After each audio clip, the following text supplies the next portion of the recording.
అధికారులంటే లంచానికి లైసెన్సులా? అధికారులంటే అవినీతికి care of అడ్రస్సా?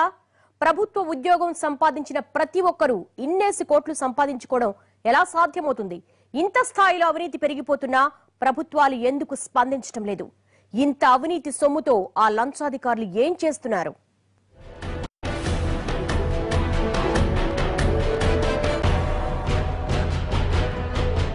అవినీతిలో అధికారులందరిది ఒకే style కావచ్చు కానీ వచ్చిన సొమ్మును దాచుకోవటంలో మాత్రం ఒక్కొక్కరిది ఒక్కో స్టైల్. దాన్ని ఖర్చు పెట్టే రీతిలో కూడా ఒక్కొక్కరిది ఒక్కో స్టైల్. కష్టపడకుండా వచ్చే సొమ్ము కాబట్టి ఈ అవినీతి డబ్బుతో లంచాధికారులు ఏ స్థాయిలో జల్సాలు చేస్తారో చూస్తే మనకు కళ్ళు బైర్లు కమ్ముతాయి.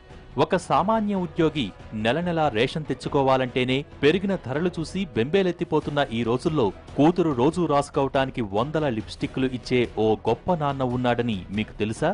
అయితే ఈ లంచాధికారిని చూడండి, మీకే తెలుస్తుంది.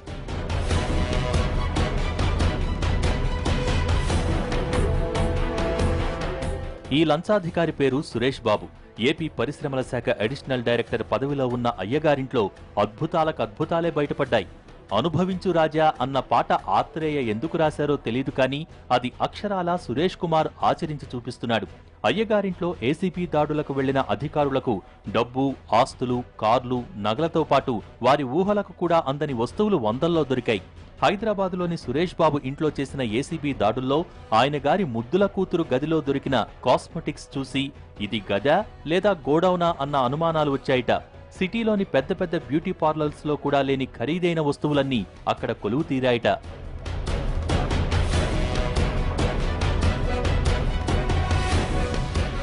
సురేష్ బాబు గారి కుమార్తె గదిలో 100లాది డ్రెస్సులు దొరికాయిట. ఇక లిప్స్టిక్లైతే 100ల్లో ఉన్నాయి. ఒక్కో దాని విలువ 2-3 వేలకు పైగానే ఉంటుందట. అంటే కేవలం లిప్స్టిక్లకే 3-4 లక్షలు ఖర్చు పెట్టారు. ఇక నెయిల్ పాలిష్లు, ఇతర మేకప్ సామాన్లు అన్నీ కలిపితే 25-30 లక్షల వరకు ఉంటుందట. ఆ ఇంట్లో చెప్పుల జతలు చూసిన అధికారులకు చెప్పుతో కొట్టుకోవాలనిపించిందట. 1 కాదు 2 కాదు 350కి పైగా చెప్పుల జతలు దొరికాయి. ఒక్కో దాని రేటు కనీసం 5-6 వేలకు తగ్గదట. అంటే కుటుంబ సభ్యుల చెప్పుల కోసమే 10 లక్షల వరకు ఖర్చు పెట్టారీ సారు. నిజానికి ఈ స్థాయిలో అంబానీలు కూడా ఖర్చు పెట్టరేమో, కానీ ఊరికే వచ్చిన డబ్బు కాబట్టి అయ్యగారి చేతికి ఎముక లేకుండా పోయింది.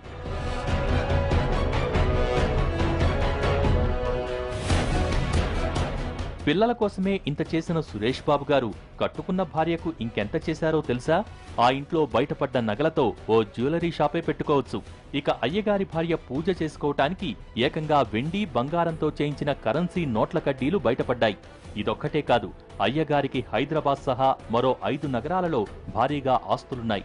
దీంతో బంధువులందరి ఇళ్లలో కూడా దర్యాప్తు చేస్తే మొత్తం 100 కోట్లకు పైగానే అక్రమాస్తులు బయటపడ్డట్టు తెలుస్తోంది. అయితే ఇక్కడ ట్విస్ట్ ఏంటంటే హైదరాబాద్లో సురేష్ బాబు సొంతింట్లో మాత్రం పెద్దగా డబ్బు దొరకలేదు. ఎందుకంటే ముందే ఆ డబ్బును ఎక్కడికో తరలించేశాడని అనుమానాలు వ్యక్తం చేస్తున్నారు. ఎందుకంటే అప్పటికి 10 రోజుల కిందటే అయ్యగారిని అవినీతి ఆరోపణలతో ట్రాన్స్ఫర్ చేశారు. ఆర్డర్ వచ్చిన వెంటనే మాయమైపోయిన సురేష్ బాబు 10 రోజుల పాటు ఎవరికీ కనిపించలేదట. అంటే ఏసీబీ దాడులు జరుగుతాయన్న ఆలోచనతోనే మొత్తం సర్దేశాడని తెలుస్తోంది. అప్పటికే 100 కోట్లు దొరికాయంటే ఇక దాటించేసిన మొత్తం దొరికితే మనోడు కూడా రికార్డులు బద్దలు కొట్టేవాడేమో.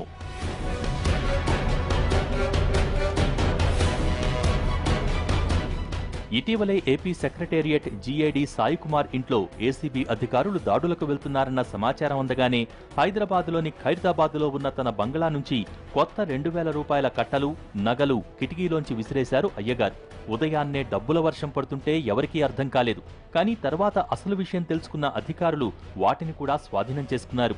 ఇంత డబ్బు పారేసినా అయ్యగారింట్లో కొత్త నోట్ల కట్టలు, నగలు, వడ్డాణాలు 1-2 ఇంటి బయట సాయి కుమార్ జ్యువెలర్స్ అని బోర్డు పెట్టినా తగ్గనంత స్థాయిలో నగలు దొరికాయి. వీటితో పాటు లక్షలు విలువ చేసే వాచీలు, ఖరీదైన స్కాచ్ బాటిల్స్, ఇలా చెప్పుకుంటూ పోతే అపర కుబేరులు అనుభవించే వైభోగమంతా అయ్యగారింట్లోనే కొలువు తీరింది.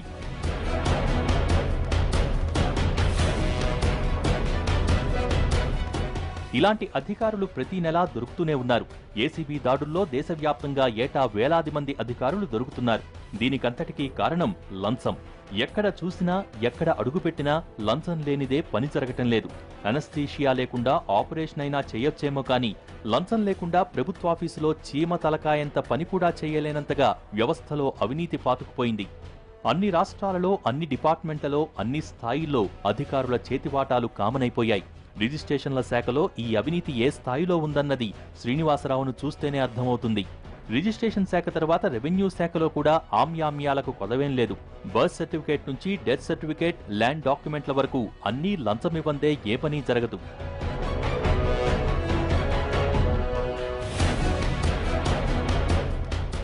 అది మీకు ప్రభుత్వ భూమి మంజూరు కావటం కావచ్చు, కాంట్రాక్టులు టెండర్లు కావచ్చు, పోలీస్ స్టేషన్లో ఒక కేసు ఇన్వెస్టిగేషన్ కావచ్చు, లేకపోతే ప్రభుత్వంలో కొనుగోళ్లు వగేరా కావచ్చు, లేదంటే భూమి రికార్డులు కావచ్చు, సర్వేలు కావచ్చు.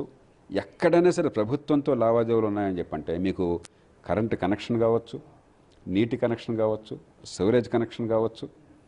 ప్రభుత్వంతో లావాదేవీలు ఉన్నాయంటే డబ్బు అనేది పడకపోతే పని జరగదనే వాతావరణం ఒక పక్కన ఏర్పాటైంది. అంటే సేవలు అందించకపోవటం అనే సమస్య ఒకటి. రెండోది ఏమవుతుంది, ప్రభుత్వంలో కీలకమైన ఉద్యోగాలకి బోల్డంత గిరాకీ వచ్చి దానికి ఒక మార్కెట్ లాగా తయారైంది. ఒక కీలకమైన పదవికి మిమ్మల్ని పెట్టాలని చెప్పంటే మీరు అయితే ఆ పదవికి వెళ్లే ముందే ఇంత డబ్బు నజరామా సమర్పించుకోవాలి. లేకపోతే నెలలా ఇంత వేస్తామని చెప్పి హామీ ఇచ్చి నెలలా అంత డబ్బు ఇవ్వాలి. ఆ మామూలు ఏదో నెలలా ఉంటుంది. కొన్ని సందర్భాల్లో ఆక్షన్ కూడా జరుగుతుంది. మనకు తెలుగునాట 2 రాష్ట్రాల్లో కొన్ని పదవులకి ఆక్షన్ జరుగుతుంది. యాక్చువల్లీ ఎవడు బిడ్డింగ్లో ఎక్కువ పాడితే వాడికి ఆ పదవి కేటాయిస్తారు. ఇక వైద్య ఆరోగ్య శాఖలో అవినీతి ఏ స్థాయిలో రాజ్యమేలుతోందో చెప్పటానికి పాము పాండురంగారావే ప్రత్యక్ష సాక్ష్యం. వీటితో పాటు డ్రగ్ కంట్రోల్ విభాగంలో కూడా అవినీతి తక్కువేం కాదు. అన్ని డిపార్ట్మెంట్లలోనూ ఏ పని జరగాలన్నా పర్సంటేజీలు కామన్. మొత్తంగా మన వ్యవస్థలో అవినీతి అనేది అంతర్భాగంగా మారిపోయింది. ఇంకా చెప్పాలంటే అవినీతికి సామాజికంగా ఆమోదం కూడా దొరికేసింది. ప్రజలు కూడా ప్రభుత్వాఫీసులో పనంటే ఇంత ఇవ్వాల్సిందే అన్నట్టు ఫిక్స్ అయిపోయారు. డబ్బులు ఇచ్చే పని చేయించుకోవాలని, డబ్బులు ఇస్తేనే పనులవుతాయని డిసైడ్ అయిపోయారు. ఆఖరికి రైల్వేల్లో కూడా ఇదే స్థాయిలో అవినీతి పేరుకుపోయింది. రైల్లో సీటు దొరకబుచ్చుకోవటం దగ్గర నుంచి భోజనం, వసతి వరకు అన్నింట్లోనూ అవినీతి రాజ్యమేలుతోంది. చాలా శాఖల్లో అవినీతి గుట్టుగా సాగిపోతోంది. రోడ్లు, భవనాల శాఖ, ప్రాజెక్టులు, ఇరిగేషన్ వంటి శాఖల్లో అధికారులు ఎంతెంత మేస్తున్నారన్నది బయటకు తెలీదు. కానీ కొన్ని శాఖల్లో మాత్రం లంచాలు ఏ స్థాయిలో మేస్తున్నారన్నది ప్రతి ఒక్కరికీ తెలిసిపోయేంత బహిరంగంగా ఉంటుంది. అలాంటి శాఖలు చాలానే ఉన్నాయి. పోలీస్ డిపార్ట్మెంట్, మున్సిపల్ శాఖ, వాటర్ వర్క్స్, ట్రాన్స్కో ఇలా చెప్పుకుంటూ పోతే ఇందుగలదందు లేదని సందేహం వలదు. ఏ సర్కారీ శాఖలో చూసినా అవినీతి అగ్రస్థానంలో కనిపిస్తుంది.